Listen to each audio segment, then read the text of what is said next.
Assalamualaikum warahmatullahi wabarakatuh. Salam sejahtera bagi kita semua. Yang kami hormati Bapak Dr. Muhammad Kaulan Karima MPD selaku dosen pengampu mata kuliah Pancasila.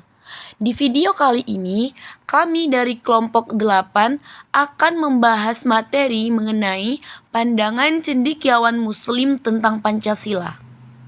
Sebelum masuk ke video pembahasan, di sini kami dari kelompok 8 akan memperkenalkan diri terlebih dahulu. Karena ada pepatah yang mengatakan, tak kenal maka tak sayang. Saya, Wiranti Utami Panjaitan, sebagai moderator sekaligus presentator kelima.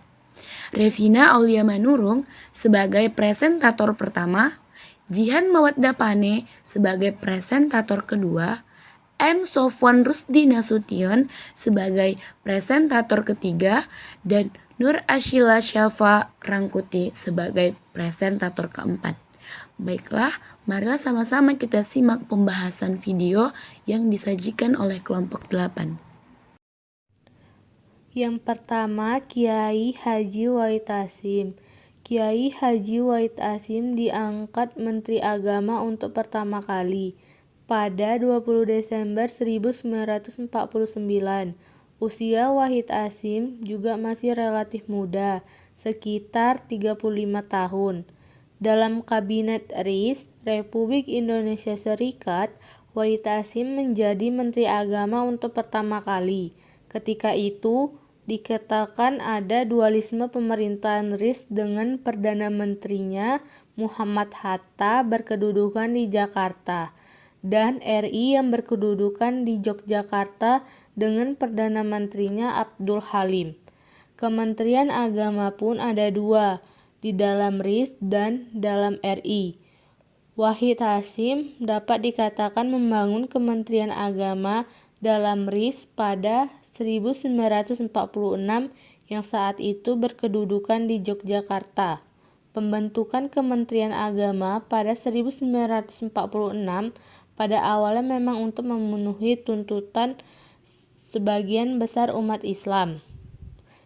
Mereka merasa bahwa permasalahan umat Islam sangat banyak dan tidak efektif kalau ditangani berbagai departemen. Mereka meminta agar semua itu ditangani oleh satu departemen saja. Sementara di sisi lain, Belanda tengah mengancam keberadaan pemerintahan yang baru lahir sehingga membutuhkan dukungan dari seluruh pihak, khususnya umat Islam yang mayoritas.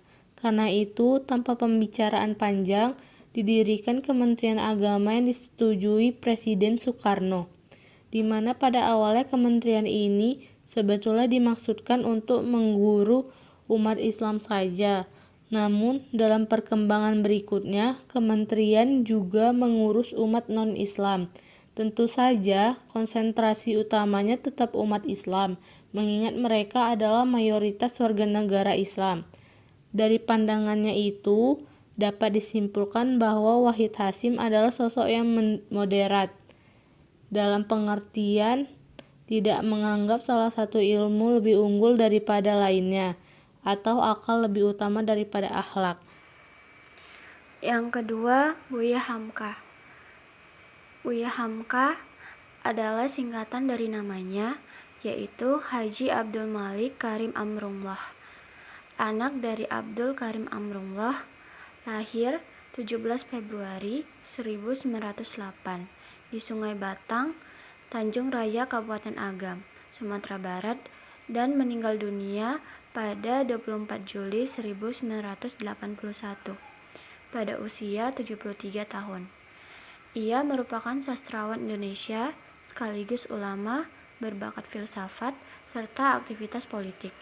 Menurut Buya Hamka, Pancasila sesuai dengan jiwa Islam, yaitu sila ketuhanan yang Maha Esa, adalah sila utama dan sila pokok yang menyinari sila yang lain.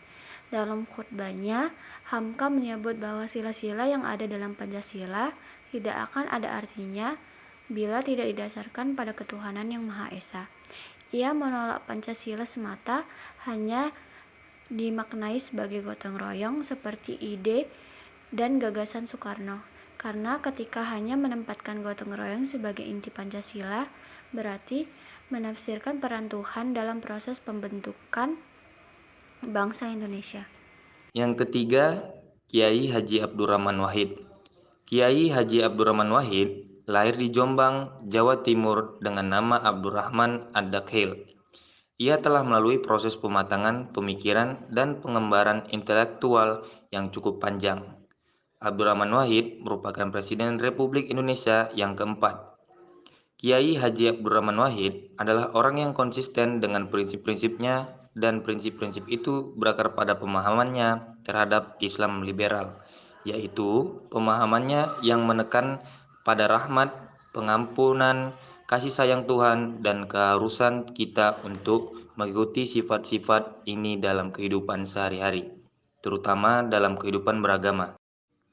Mengenai formalisasi, ideologisasi, dan syariatisasi, pandangan Kiai Haji Abdurrahman Wahid tentang hal itu bahwa Kiai Haji Abdurrahman Wahid tidak menyetujui gagasan tentang negara Islam.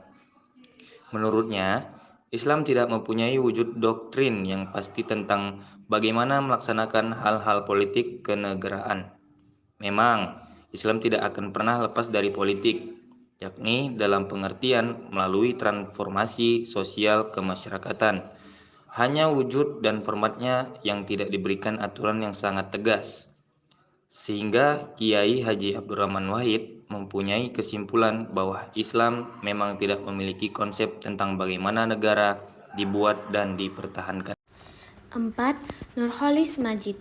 Nurholis Majid atau disapa Cak Nur lahir pada 17 Maret 1939 dari keluarga pesantren di Jombang, Jawa Timur.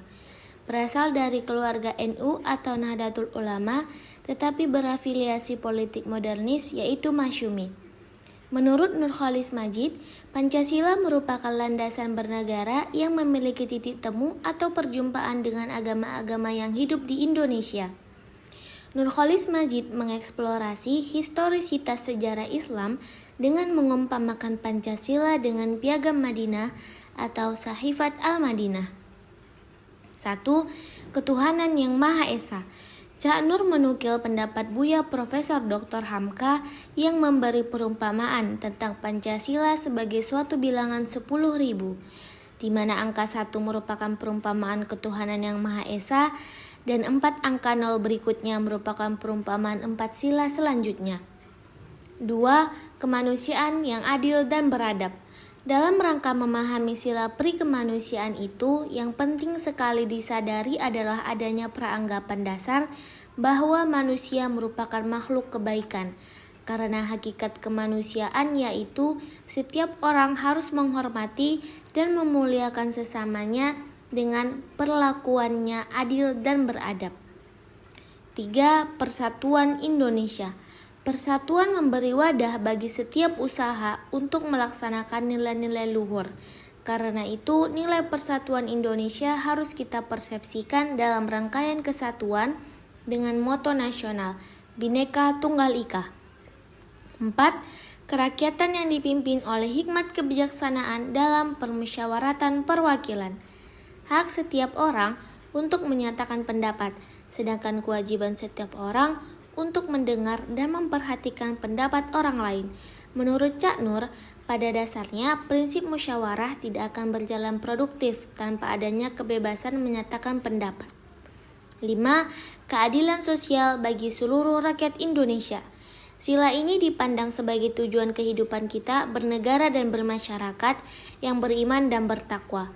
Keadilan yang dimaksud adalah adanya pemerataan hasil-hasil pembangunan yang sesuai dengan kondisi dan kebutuhan rakyat Indonesia. Keadilan ini akan terwujud jika keempat sila yang lainnya bisa dilaksanakan secara utuh dan berkesinambungan. Yang terakhir yaitu menurut tokoh Muhammadiyah. Dengan latar belakang sosiologis yang kurang baik, maka garis pemikiran Kiai Haji Ahmad Dahlan 1868 sampai 1923 memiliki misi gerakan dan orientasi amaliyah sebagai upaya membersihkan Islam di Indonesia dari pengaruh dan kebiasaan yang bukan Islam. reformulasi doktrin Islam dengan pandangan alam pikiran modern, reformulasi ajaran dan pendidikan Islam, dan mempertahankan Islam dari pengaruh dan serangan luar. Karena itu, masyarakat luas menilai dan menjuluki Muhammadiyah sebagai gerakan Islam reformis, modernis, dan istilah sejenis lainnya yang mengandung esensi Islam yang berkemajuan. Tujuan dari Islam berkemajuan sendiri adalah menyemaikan benih-benih kebenaran, kebaikan, kemakmuran, dan keutamaan hidup secara dinamis bagi seluruh umat manusia. Nah, dari video pembahasan yang disajikan oleh kelompok 8 tadi, kesimpulan yang dapat kita ambil yaitu secara umum bahwa Pancasila mengandung nilai-nilai ketuhanan, kemanusiaan, persatuan, kerakyatan, dan keadilan, yaitu sebuah nilai-nilai universal yang luhur. Semangat dari nilai-nilai Pancasila tersebut sangat sesuai dengan nilai-nilai Islam. Bahkan, apa yang diusung oleh Pancasila secara keseluruhan menjadi visi Islam dalam risalahnya. Hanya saja, keduanya secara eksistensial memiliki hak otonomi tersendiri. Artinya, bahwa Islam adalah agama dan Pancasila adalah ideologi. Pancasila tidak akan menjadi agama dan agama tidak akan menjadi ideologi. Tetapi, secara substansial, Islam dan Pancasila merupakan satu kesatuan yang utuh dalam artian nilai-nilai yang dikandungnya. Hal ini sekaligus memberikan pemahaman bahwa perumusan ide Pancasila sejatinya diilhami oleh konsep dan nilai-nilai keislaman. Penegasan ini berdasarkan pemikiran bahwa yang dimaksud adalah nilai-nilai Pancasila bersesuaian dengan Islam, tanpa harus menjadikan Indonesia sebagai negara Islam secara formal. Pemikiran ini pula sangat menganjurkan bahwa nilai-nilai Islam dapat tumbuh dan berkembang pada sebuah negara yang tidak menegaskan sebagai negara yang berafiliasi pada Islam. Cukup sekian video pembahasan yang dapat disampaikan oleh kelompok 8. Mohon maaf jika ada kekurangan kata atau salah penyampaian. Semoga apa yang kami sampaikan tadi bisa bermanfaat bagi kita semua. Wassalamualaikum warahmatullahi wabarakatuh.